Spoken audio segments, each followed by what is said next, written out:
شروع اللہ کا نام لے کر جو بڑا مہربان نہایت رحم والا ہے۔ اور کیا تمہیں موسیٰ کے حال کی خبر ملی ہے؟ جب انہوں نے آگ دیکھی تو اپنے گھر والوں سے کہا کہ تم یہاں ٹھہرو، میں نے آگ دیکھی ہے، میں وہاں جاتا ہوں، شاید اس میں سے میں تمہارے پاس انگارہ لاؤں یا آگ کے مقام سے اپنا رستہ معلوم کر سکوں۔ پھر جب وہ وہاں پہنچے تو آواز آئی کہ اے موسیٰ، میں تو تمہارا پروردگار ہوں، تو اپنے جوتے اتار دو، تم یہاں پاک میدان یعنی طوا میں ہو، اور میں نے تم کو منتخب کر لیا ہے، تو جو حکم دیا جائے اسے سنو۔ بے شک میں ہی اللہ ہوں، میرے سوا کوئی معبود نہیں، تو میری عبادت کیا کرو اور میری یاد کے لیے نماز پڑھا کرو۔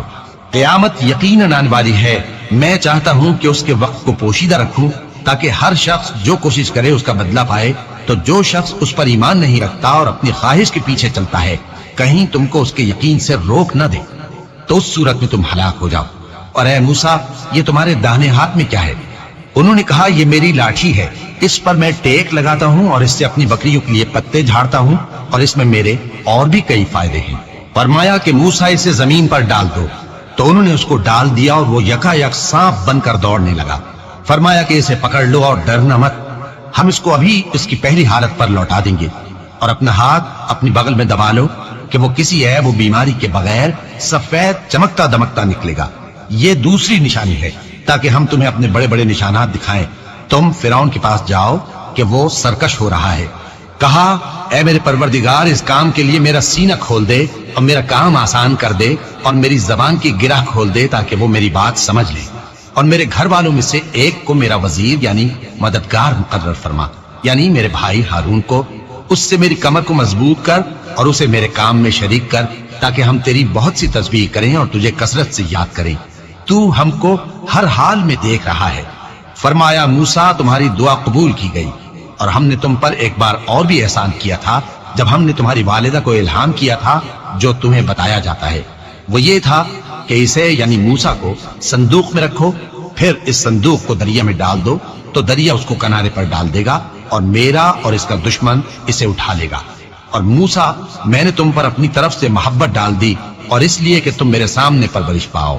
جب تمہاری بہن وہاں فرعون کے ہاں گئی اور کہنے لگی کہ میں تمہیں اس کا پتہ دوں جو اس کو پالے پوسے، تو اس طریق سے ہم نے تم کو تمہاری ماں کے پاس پہنچا دیا تاکہ ان کی آنکھیں ٹھنڈی ہوں اور وہ رنج نہ کرے۔ اور تم نے ایک شخص کو مار ڈالا تھا تو ہم نے تم کو غم سے نجات دی، اور ہم نے تمہاری کئی بار آزمائش کی، پھر تم کئی سال اہل مدین میں ٹھہرے رہے۔ پھر اے موسیٰ، تم ایک اندازے پر آ پہنچے، اور میں نے تم کو اپنے کام کے لیے بنایا ہے، تو تم اور تمہارا بھائی دونوں ہماری نشانیاں لے کر جاؤ، اور میری یاد میں سستی نہ کرنا۔ دونوں فرعون کے پاس جاؤ کہ وہ سرکش ہو رہا ہے، اور اس سے نرمی سے بات کرنا، شاید وہ غور کرے یا ڈر جائے۔ دونوں کہنے لگے کہ اے ہمارے پروردگار، ہمیں خوف ہے کہ وہ ہم پر زیادتی کرنے لگے یا زیادہ سرکش ہو جائے۔ اللہ نے فرمایا کہ ڈرو مت، میں تمہارے ساتھ ہوں کہ سنتا اور دیکھتا ہوں۔ اچھا تو اس کے پاس جاؤ اور کہو کہ ہم آپ کے پروردگار کے بھیجے ہوئے ہیں، تو بنی اسرائیل کو ہمارے ساتھ جانے کی اجازت دیجیے اور انہیں عذاب نہ کیجیے۔ ہم آپ کے پاس آپ کے پروردگار کی طرف سے نشانی لے کر آئے ہیں، اور جو ہدایت کی بات مانے اس کو سلامتی ہو۔ ہماری طرف یہ وحی آئی ہے کہ جو جھٹلائے اور منہ پھیرے اس کے لیے عذاب تیار ہے۔ غرض موسیٰ اور ہارون فرعون کے پاس گئے، اس نے کہا کہ موسیٰ، تمہارا پروردگار کون ہے؟ کہا کہ ہمارا پروردگار وہ ہے جس نے ہر چیز کو اس کی شکل و صورت بخشی، پھر راہ دکھائی۔ کہا تو پہلی قوموں کا کیا حال ہوا؟ فرمایا کہ ان کا علم میرے پروردگار کو ہے جو کتاب میں لکھا ہوا ہے۔ میرا پروردگار نہ چوکتا ہے نہ بھولتا ہے، وہ وہی تو ہے جس نے تم لوگوں کے لیے زمین کو فرش بنایا اور اس میں تمہارے لیے رستے بنا دیے اور آسمان سے پانی برسایا، پھر اس سے مختلف نباتات پیدا کی کہ خود بھی کھاؤ اور اپنے مویشیوں کو بھی چراؤ۔ بے شک ان باتوں میں عقل والوں کے لیے بہت سی نشانیاں ہیں۔ اسی زمین سے ہم نے تم کو پیدا کیا اور اسی میں ہم تمہیں لوٹائیں گے اور اسی سے ہم تمہیں دوسری دفعہ نکالیں گے۔ اور ہم نے فرعون کو اپنی سب نشانیاں دکھائیں مگر وہ تکذیب اور انکار ہی کرتا رہا۔ کہنے لگا کہ موسیٰ، کیا تم ہمارے پاس اس لیے آئے ہو کہ اپنے جادو کے زور سے ہمیں ہمارے ملک سے نکال دو؟ تو ہم بھی تمہارے مقابل ایسا ہی جادو لائیں گے، تو ہمارے اور اپنے درمیان ایک وقت مقرر کر لو کہ نہ تو ہم اس کے خلاف کریں اور نہ تم، اور یہ مقابلہ ایک ہموار میدان میں ہوگا۔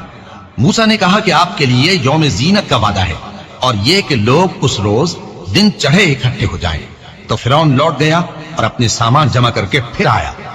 موسیٰ نے ان جادوگروں سے کہا کہ یہ تمہاری بربادی ہوگی، اللہ پر جھوٹ نہ باندھو، وہ تمہیں عذاب سے فنا کر دے گا، اور جس نے جھوٹ باندھا وہ نامراد رہا۔ تو وہ باہم اپنے معاملے میں جھگڑنے اور چپکے چپکے سرگوشی کرنے لگے، کہنے لگے یہ دونوں جادوگر ہیں، چاہتے ہیں کہ اپنے جادو کے زور سے تم کو تمہارے ملک سے نکال دیں اور تمہارے بہترین مذہب کو نابود کر دیں، تو تم جادو کا سامان اکٹھا کر لو اور پھر قطار باندھ کر آؤ، آج جو غالب رہا وہی کامیاب ہوا۔ جادوگر بولے کہ موسیٰ یا تو تم اپنی چیز ڈالو یا ہم اپنی چیزیں پہلے ڈالتے ہیں۔ موسیٰ نے کہا بلکہ تم ہی پہلے ڈالو۔ جب انہوں نے چیزیں ڈالی تو یکا یک ان کی رسیاں اور لاٹھیاں موسیٰ کے خیال میں ایسی آنے لگی کہ وہ میدان میں ادھر ادھر دوڑ رہی ہیں۔ اس وقت موسیٰ نے اپنے دل میں خوف محسوس کیا۔ ہم نے کہا خوف نہ کرو، بلا شبہ تم ہی غالب رہو گے، اور جو چیز یعنی لاٹھی تمہارے داہنے ہاتھ میں ہے اسے ڈال دو کہ جو کچھ انہوں نے بنایا ہے اس کو وہ نگل جائے گی۔ جو کچھ انہوں نے بنایا ہے یہ تو جادوگروں کے ہتھ کنڈے ہیں، اور جادوگر جہاں بھی جائے کامیاب نہیں ہوگا۔ اس پر جادوگر سجدے میں گر پڑے، کہنے لگے کہ ہم موسیٰ اور ہارون کے پروردگار پر ایمان لائے۔ فرعون بولا کہ پیشتر اس کے کہ میں تمہیں اجازت دوں تم اس پر ایمان لے آئے، بے شک یہ تمہارا بڑا یعنی استاد ہے جس نے تم کو جادو سکھایا ہے، سو میں تمہارے ہاتھ اور پاؤں مخالف سمت سے کٹوا دوں گا اور تم کو کھجوروں کے تنوں پر سولی چڑھوا دوں گا، اور تم کو معلوم ہوگا کہ ہم میں سے کس کا عذاب زیادہ سخت اور دیر تک رہنے والا ہے۔ انہوں نے کہا کہ جو دلائل ہمارے پاس آ گئے ہیں ان پر اور جس نے ہم کو پیدا کیا ہے اس پر ہم آپ کو ہرگز ترجیح نہیں دیں گے، تو آپ کو جو حکم دینا ہو دے دیجئے، اور آپ جو حکم دے سکتے ہیں وہ صرف اسی دنیا کی زندگی میں دے سکتے ہیں۔ ہم تو اپنے پروردگار پر ایمان لے آئے تاکہ وہ ہمارے گناہوں کو معاف کرے، اور اسے بھی جو آپ نے ہم سے زبردستی جادو کرایا، اور اللہ سب سے اچھا ہے اور ہمیشہ باقی رہنے والا ہے۔ جو شخص اپنے پروردگار کے پاس گناہگار ہو کر آئے گا تو اس کے لیے جہنم ہے جس میں نہ وہ مرے گا نہ جیے گا، اور جو اس کے روبرو ایماندار ہو کر آئے گا اور عمل بھی نیک کیے ہوں گے تو ایسے لوگوں کے لیے اونچے اونچے درجے ہیں، یعنی ہمیشہ رہنے کے باغ جن کے نیچے نہریں بہ رہی ہیں، ہمیشہ ان میں رہیں گے، اور یہ اس شخص کا بدلہ ہے جو پاک ہوا۔ اور ہم نے موسیٰ کی طرف وہی بھیجی کہ ہمارے بندوں کو راتوں رات نکال لے جاؤ، پھر ان کے لیے سمندر میں لاٹھی مار کر خشک رستہ بنا دو، پھر تم کو نہ فرعون کے آ پکڑنے کا خوف ہوگا اور نہ غرق ہونے کا ڈر۔ پھر فرعون نے اپنے لشکروں کے ساتھ ان کا تعاقب کیا تو سمندر کی موجوں نے ان پر چڑھ کر انہیں ڈھانک لیا یعنی ڈبو دیا، اور فرعون نے اپنی قوم کو گمراہ کر دیا اور سیدھے رستے پر نہ ڈالا۔ اے آل یعقوب، ہم نے تم کو تمہارے دشمن سے نجات دی اور تورات دینے کے لیے تم سے کوہ طور کی داہنی جانب مقرر کی، اور تم پر من اور سلوہ نازل کیا، اور حکم دیا کہ جو پاکیزہ چیزیں ہم نے تم کو دی ہیں ان کو کھاؤ اور اس میں حد سے نہ نکلنا، ورنہ تم پر میرا غضب نازل ہوگا، اور جس پر میرا غضب نازل ہوا وہ ہلاک ہو گیا۔ اور جو توبہ کرے اور ایمان لائے اور عمل نیک کرے پھر سیدھے رستے چلے اس کو میں بخش دینے والا ہوں۔ اور اے موسیٰ، تم نے اپنی قوم سے آگے چلے آنے میں کیوں جلدی کی؟ کہا وہ میرے پیچھے آ رہے ہیں۔ اور اے میرے پروردگار، میں نے تیری طرف آنے کی جلدی اس لیے کی کہ تو خوش ہو جائے۔ فرمایا کہ ہم نے تمہاری قوم کو تمہارے بعد آزمائش میں ڈال دیا ہے، اور سامری نے ان کو بہکا دیا ہے۔ اور موسیٰ غصے اور غم کی حالت میں اپنی قوم کے پاس واپس آئے اور کہنے لگے کہ اے قوم، کیا تمہارے پروردگار نے تم سے اچھا وعدہ نہیں کیا تھا؟ کیا میری جدائی کی مدت تمہیں لمبی معلوم ہوئی، یا تم نے یہ چاہا کہ تم پر تمہارے پروردگار کی طرف سے غضب نازل ہو، اور اس لیے تم نے مجھ سے جو وعدہ کیا تھا اس کے خلاف کیا؟ وہ کہنے لگے کہ ہم نے اپنے اختیار سے آپ سے وعدہ خلافی نہیں کی، لیکن ہم ان لوگوں کے زیوروں کا بوجھ اٹھائے ہوئے تھے، پھر ہم نے اس کو آگ میں ڈال دیا، اور اسی طرح سامری نے ڈال دیا۔ تو اس نے ان کے لیے ایک بچڑا بنا دیا، یعنی ایک بے جان جسم جس میں گائے کسی آواز تھی۔ تو لوگ کہنے لگے کہ یہی تمہارا معبود ہے اور یہی موسیٰ کا معبود ہے، مگر وہ بھول گئے ہیں۔ تو کیا یہ لوگ نہیں دیکھتے کہ وہ ان کی کسی بات کا جواب نہیں دیتا اور نہ ان کے نقصان اور نفع کا کچھ اختیار رکھتا ہے؟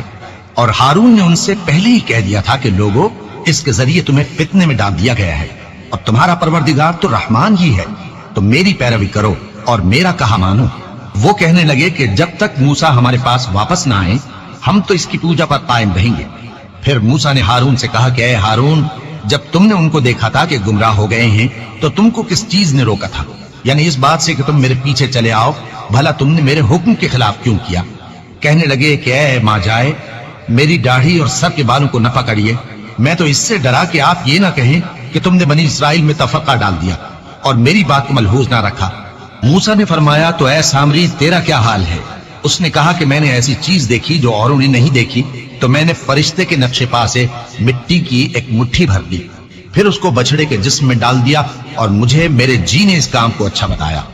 موسیٰ نے کہا جا، تجھ کو دنیا کی زندگی میں یہ سزا ہے کہ کہتا رہے کہ مجھ کو ہاتھ نہ لگانا، اور تیرے لیے ایک اور وعدہ ہے، یعنی عذاب کا جو تجھ سے ٹل نہ سکے گا، اور جس معبود کی پوجا پر تو جمع ہوا تھا اس کو دیکھ، ہم اسے جلا دیں گے، پھر اس کی راکھ کو اڑا کر دریا میں بکھیر دیں گے۔ تمہارا معبود تو اللہ ہی ہے، جس کے سوا کوئی معبود نہیں، اس کا علم ہر چیز پر محیط ہے۔ اس طرح ہم تم سے وہ حالات بیان کرتے ہیں جو گزر چکے ہیں، اور ہم نے تمہیں اپنے پاس سے نصیحت کی کتاب عطا فرمائی ہے۔ جو شخص اس سے منہ پھیرے گا وہ قیامت کے دن گناہ کا بوجھ اٹھائے گا۔ ایسے لوگ ہمیشہ اس عذاب میں مبتلا رہیں گے، اور یہ بوجھ قیامت کے روز ان کے لیے برا ہوگا۔ جس روز سور پھونکا جائے گا اور ہم گناہگاروں کو یوں اکٹھا کریں گے کہ ان کی آنکھیں نیلی نیلی ہوں گی۔